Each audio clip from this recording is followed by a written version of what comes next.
नमस्कार, N V news देख रहे हैं आप। मैं हूं आपके साथ सुनील सिंह पौरुष। बाहुबली अतीक अहमद की जायदाद पर प्रयागराज इंतजामिया की कार्रवाई जारी है। अतीक अहमद की अब तक 1100 इमारतों पर, आपको बता दें 11 इमारतों पर सरकारी बुलडोजर जो है वो चल चुका है और इन इमारतों को ध्वस्त किया जा चुका है, जबकि 10 जायदादों को अब तक जब्त भी किया गया है। इसी कड़ी में बाहुबली और पूर्व सांसद अतीक अहमद के चकिया स्थित आलीशान मकान को जमींदोज किया गया है। इसके लिए प्रयागराज विकास प्राधिकरण की टीम भारी पुलिस फोर्स और प्रशासनिक अधिकारियों के साथ पहुंची। आवास के मेन गेट का ताला हथौड़े से न टूटने पर उसे जेसीबी से ढहाने के बाद पुलिस फोर्स और प्रशासनिक अधिकारी अंदर दाखिल हुए। सभी कमरों की वीडियोग्राफी कराए जाने और मजदूरों से सामान हटवाए जाने के बाद कमरों को ढहाने की कार्रवाई की गई।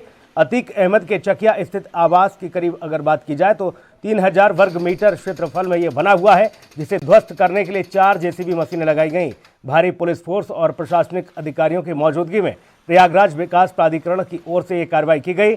अतीक अहमद के साथ उसके गुर्गों की अवैध तरीके से कब्जाई हुई संपत्तियों पर भी योगी सरकार का एक्शन जारी है।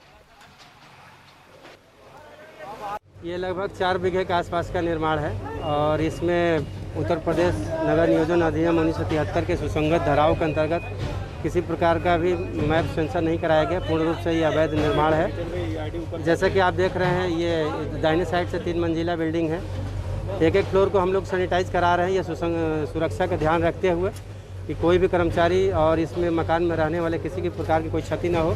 पूर्ण रूप से सैनिटाइज कराने के बाद ही ध्वस्तीकरण की कार्रवाई प्रारंभ की जा रही है। से सीधा जुड़े हुए हैं विवेक। अब तक 11 इमारतों को जमींदोज किया जा चुका है, 10 को कब्जे में लिया जा चुका है, यानी कि कुल मिलाकर अतीक अहमद के इस साम्राज्य का विनाश होता नजर आ रहा है। जी, मैं आपको बता दूं कि योगी का अड्डा लगातार अपराधियों चल रहा है। इसी कड़ी में सांसद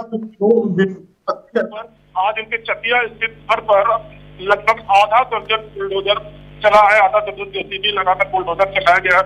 लगभग 4 बीघे में बनी ये पूरी प्रॉपर्टी 3 मंजिला इमारत थी, आलीशान इमारत थी, जिसको आज प्रयागराज विकास प्राधिकरण और नगर निगम की संयुक्त टीमों ने मिलकर धराशायी कर दिया, जमींदोज कर दिया गया। ऐसे में योगी का हंटर जिस प्रकार चल रहा है, इससे ये एकदम साफ संकेत मिल गया है कि अपराधियों के जो बुरे दिन थे वो अब शुरू हो गए, उनको किसी तरह की कोई राहत नहीं मिलेगी। अतीक अहमद की अब तक लगभग कुल 25 ऐसी अवैध संपत्तियां हैं जो चिन्हित की गई है और जिन पर कार्रवाई होती है। लगभग 12 से 15 ऐसी संपत्तियां हैं जिन पर अभी तक कार्रवाई की जा चुकी है और आगे भी लगातार ऐसी जो संपत्तियां हैं उनको चिन्हित करके कार्रवाई करने की बात कही जा रही है। जी, 10 जायदाद को जब्त भी किया गया है विवेक, और ऐसे में यह भी कहा जा रहा है कि जल्द से जल्द उनको भी तोड़ा जाएगा, क्योंकि एक बड़ी ऐसी फेहरिस्त है अतीक अहमद की जो पे पूरे यूपी में जिसका साम्राज्य जो है लगातार कई शहरों में है, और अब तक लखनऊ के साथ साथ प्रयागराज में जिन इमारतों को जमींदोज किया गया है, करोड़ों अरबों रुपए लगाकर ये इमारतें तैयार कराई गई थी। जी, एक बार दोहरा दें मैं सवाल। बिल्कुल, अब तक तकरीबन 11 इमारतों को जमींदोज किया जा चुका है, और ऐसे में फिर चाहे लखनऊ से लेकर प्रयागराज तक हर जगह जहां जहां जमींदोज की कार्रवाई की जा रही है इन इमारतों की, उन सारी कार्रवाई को देखते हुए इन अपराधियों के हौसलों को पूरी तरह से तोड़ना है, इनके मंसूबों को ध्वस्त करना है। जी, योगी सरकार की ये पहली प्राथमिकता है। जीरो टॉलरेंस की नीति लेकर योगी जी चल रहे हैं और इस कड़ी में जितने भी बाहुबली हैं, चाहे वो अतीक अहमद हो, चाहे मुख्तार अंसारी हो, चाहे कोई भी हो, उन सबके हौसले पूरी तरीके से टूट चुके हैं। या तो वो अपराधी इस समय जेल में बंद है या तो कहीं गायब हो गए हैं।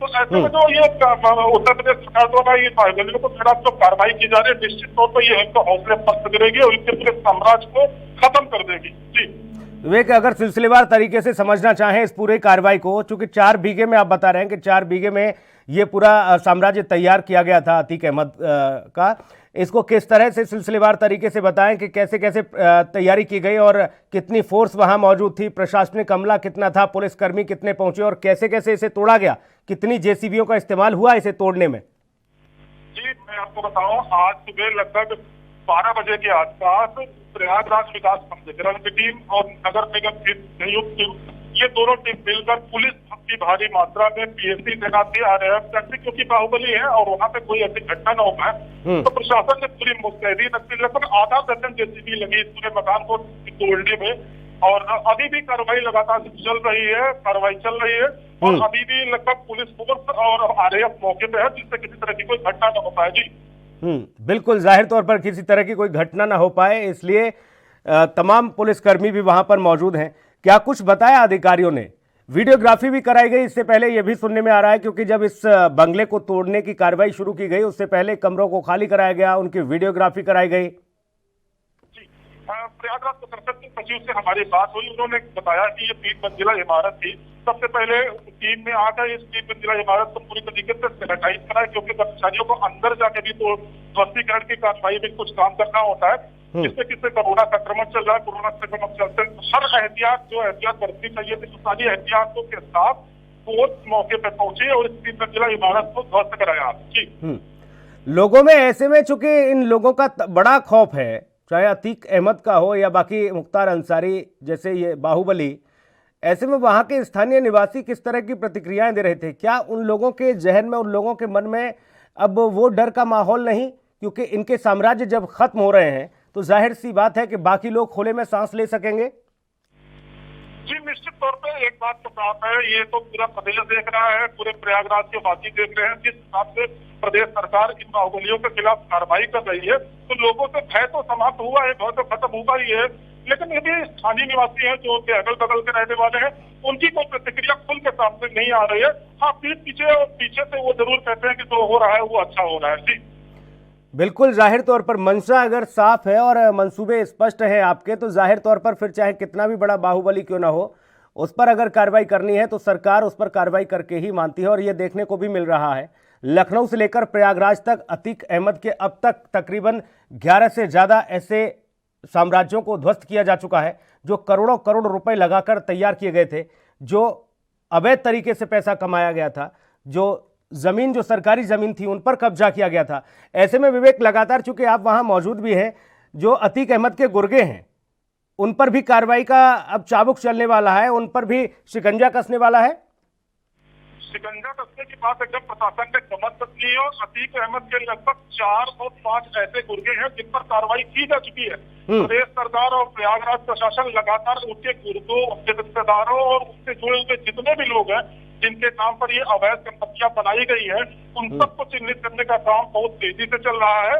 और 4 या 5 गुर्गों के खिलाफ कार्रवाई अभी तक प्रयागराज प्रशासन अतीक अहमद के गुर्गों को पर कर चुका है और आगे के लिए भी जो कागजी कार्रवाई है उनको चिन्हित करके, कागजी कार्रवाई पूरी करके उन पर भी कार्रवाई की जाएगी। जी विवेक, ये जो मकान जमींदोज किया गया, जो आप बता रहे तकरीबन 4 बीघे में ये बनाया हुआ था, ये भी सरकारी जमीन थी क्या? ये 3 मंजिला इमारत थी। अतीक अहमद ने इसको अपने बाहुबल से और अपने आतंक से इस पे कब्जा किया हुआ था और इसका मानचित्र नहीं पाता किसी तरीके से। विकास प्राधिकरण के पास, विकास प्राधिकरण का कहना था कि इसको उन्होंने अपने बाहुबल से जबरदस्ती इसको बनवा लिया था, इसका मानचित्र इसको विकास प्राधिकरण से पास कराना था, लेकिन उन्होंने पास नहीं कराया था। इसके चलते इसको नोटिस दी गई थी। नोटिस के बाद आज ध्वस्तीकरण की कार्रवाई की गई। बिल्कुल, जाहिर तौर पर तोड़ने की कार्रवाई की गई। ऐसे में जो सामान की बात कही गई, जिसकी वीडियोग्राफी कराई गई थी, उस सामान को हटा दिया गया। और ऐसे में क्या वहां पर कोई परिवारिक सदस्य मौजूद था अतीक अहमद का, या फिर वो जो केयर टेकर या उनके तमाम जो सिपह सलार वहां पर मौजूद रहे होंगे, उन लोगों ने सामान हटाने की कार्रवाई की? जी, उनके परिवार के कई सदस्य, उनकी बेगम वहाँ पे मौजूद थे, उनके घर के कई सदस्य मौजूद थे। उन्होंने अपने सामानों को बचाने की कुछ कोशिश की और कुछ सामानों को वो बाहर भी लेके आए। जो सामान बचने लायक थे उन्होंने उसको बचाने की कोशिश की और उसके बाद अब एक तरह से कहा जाए तो पूरा का आशियाना अब अतीक अहमद का छीन चुका है। ऐसे में अब उनके परिवार को किसी दूसरी जगह शरण लेनी पड़ेगी, दूसरी जगह रहने का ठिकाना देखना पड़ेगा। प्रतिक्रिया क्या मिल रही थी? पाप का घड़ा जब भर चुका होता है तो जाहिर सी बात है फूट ही जाता है। ऐसे में उन लोगों को भी मालूम था कि ये पाप से कमाई हुई अवैध तरीके से जनता के खून पसीने को सींचकर ये संपत्ति अवैध तरीके से कमाई गई थी, और अब वो वक्त आ गया जब इस पर चाबुक चलना ही था। परिवार की किस तरह की प्रतिक्रिया थी, चूंकि आप वहां मौजूद थे? तो प्रशासन लगातार जिस तरह से कार्रवाई कर रहा है, तो निश्चित तौर पर प्रयागराज प्रशासन के भी जो लोग हैं और अतीक अहमद के जो लोग हैं, दोनों लोगों में बड़ा विरोधाभास देखने को मिल रहा है। प्रशासन लगातार योगी के दिशा निर्देश पर काम कर रहा है और जितनी भी अवैध संपत्तियां हैं, जितने भी मकान है और जो भी चीजें बनाई गई है उन पर कार्रवाई, चाहे वो कुर्की के रूप में हो, चाहे वो ध्वस्तीकरण के रूप में हो, वो करने की बात कह रहा है और कर रहा है। और जो अतीक अहमद से जुड़े हुए लोग हैं, चाहे उनके परिवार के लोग हैं, चाहे वो वकील हो, जो भी हो, उनका साफ साफ ये कहना है कि हमको इस तरीके का कोई पूर्व नोटिस नहीं दी जा रही है। ये सरकार की पूरी तरीके से मनमानी है जो हमारे ऊपर लागू की जा रही है। जी विवेक, एक बड़ी ही दिलचस्प पूरे प्रदेश भर में एक घटना हमें देखने को मिली। जब विकास दुबे के मकान को बिकरू में जब तोड़ा गया था, उसके बाद अलग अलग तरीके की प्रतिक्रिया निकलकर सामने आ रही थी। दबी जुबान में ही सही, कुछ लोग तो मुखर होकर सामने भी आए, चाहे वह ब्राह्मण समाज से क्यों ना हो। उन्होंने कहा कि मकान को नहीं तोड़ना चाहिए था, गाड़ियों को नहीं तोड़ना चाहिए था, इस तरह की बातें सामने आई थी। यहाँ कोई इस तरह की प्रतिक्रियाएं मिल रही हैं क्या? इस तरीके का ये इस बार कई ऐसे मामले आ चुके हैं। जब अतीक अहमद की बेसुरे तोड़ी जा रही थी, इनके संघर्ष को ध्वस्त किया जा रहा था, तो लोग दबी जबान में कैमरे के पीछे जरूर ये कहते नजर आए, हमने उनको देखा, उनसे बातचीत करी कि ये जो हो रहा है ये बहुत अच्छा हो रहा है, किसी न किसी तरीके से इसको जबरदस्ती और गुंडाई के दम पर इसको बनाया गया था। लेकिन अभी वो लोग कैमरे के सामने आकर बोलने को तैयार नहीं, लेकिन दबी जबान में सब लोग इसका समर्थन कर रहे हैं कि प्रदेश सरकार की ये जो कार्य हो रहा है ये बहुत अच्छा हो रहा है। जी लेकिन अपराधियों के जिन हौसलों को और घोंसलों को तोड़ने का काम किया जा रहा है, इससे तो विवेक साफ तौर पर यह स्पष्ट है कि अपराधी अपराधी होता है, उसका न कोई जात होती है, न कोई धर्म होता है, न कोई मजहब होता है। अपराधी सिर्फ अपराधी होता है, फिर वो चाहे किसी भी समाज से ताल्लुकात क्यों न रखता हो। निश्चित तौर पे अपराधी न कोई जाति होती है, न कोई धर्म होता है, अपराधी एक अपराधी होता है, बिल्कुल आपकी बात करते हैं। लेकिन यहाँ पर चाहे वो अतीक के गुर्गे हो, चाहे और भी इसके जुड़े हुए, इसके साथ इसके गैंग में शामिल जितने भी लोग हैं, प्रदेश सरकार सबके ऊपर कार्रवाई कर रही है, उसके उनके अपराध को देख रही है, उनके अपराधों को देख रही है, जिस तरीके से उनके काम है, जिस तरीके से उनके अपराध है, उस तरह से सबके ऊपर कार्रवाई की जा रही है। विवेक, 10 और ऐसी संपत्तियां हैं जिनको चिन्हित किया गया है, जिनको कब्जे में लिया गया है, क्या वो भी प्रयागराज में ही मौजूद है? वो संपत्ति, उन पर भी बुलडोजर चल सकता है जल्द से जल्द क्या? मैं आपको बताना चाहता हूँ, प्रयागराज में अब तक अभी भी लगभग 25 ऐसी अवैध संपत्तियां चिन्हित की गई है जिन पर अभी प्रयागराज प्रशासन कार्रवाई करेगा। हालांकि अभी प्रथम दृष्टया एक कागजात सारे तैयार किए जा रहे हैं, लोगों के नाम चेक किए जा रहे हैं कि कहीं ये अतीक अहमद या उनसे किसी रिश्तेदारों के नाम पे कोई रजिस्टर्ड नहीं है। ये इसको देखने के बाद इसके जो कागजात हैं वो जिलाधिकारी के अनुमोदन के लिए भेजे जाएंगे, उसके बाद इस पर भी कार्रवाई की जाएगी। लगभग 25 ऐसी संपत्तियां जिन पर अभी कार्रवाई प्रयागराज प्रशासन करेगा। जो 25 आप बता रहे हैं अभी तक और संपत्तियां जो चिन्हित की गई हैं, वो भी सब अतीक अहमद से ही रिलेटेड हैं, ताल्लुकात रखती हैं, या फिर अतीक अहमद के ही सिपह सलार हैं, गुर्गे हैं? अभी इस पर प्रशासन अभी खुल के कुछ नहीं बोल रहा है। प्रशासन कह रहा है हम जांच कर रहे हैं, सारे अभिलेखों को देख रहे हैं, कागजात को देख रहे हैं, और कागजात को देखने के बाद ही इस पर कोई निर्णय हो पाएगा। हालांकि प्रशासन का ये भी कहना है कि निश्चित तौर पर अभी कई ऐसी संपत्तियां हैं जो अतीक ने या तो अपने नाम पे या तो अपने रिश्तेदारों के नाम या अपने गुर्गों के नाम पर ले रखी है, तो उस पर अभी कार्रवाई जल्द की जाएगी। विवेक, इस दौरान सब कुछ शांतिपूर्वक ठीक ढंग से हुआ था या यहाँ पर भी किसी तरह की हालात बिगड़ने की स्थिति नजर आई थी? बहुत संक्षेप में। ये आज जब ये कार्रवाई 12 बजे शुरू हुई तो प्रशासन इस रैली के साथ मुख्य आवाज चकिया की तरफ पहुंचा था। पूरे आरएएफ की टीम, पीएससी के जवान और कई थानों की फोर्स के साथ ये विकास प्राधिकरण की टीम मौके पर पहुंचे थे। तो ऐसे में किसी की हिम्मत नहीं पड़ी कि कोई किसी तरह का कोई विरोध कर सके। प्रशासन ने अपना काम शुरू किया और जो भी ध्वस्तीकरण की कार्रवाई थी उसको किया। बहुत शुक्रिया विवेक आपका तमाम महत्वपूर्ण जानकारी के लिए। तो बाहुबली के मंसूबों को तोड़ने का काम किया गया है।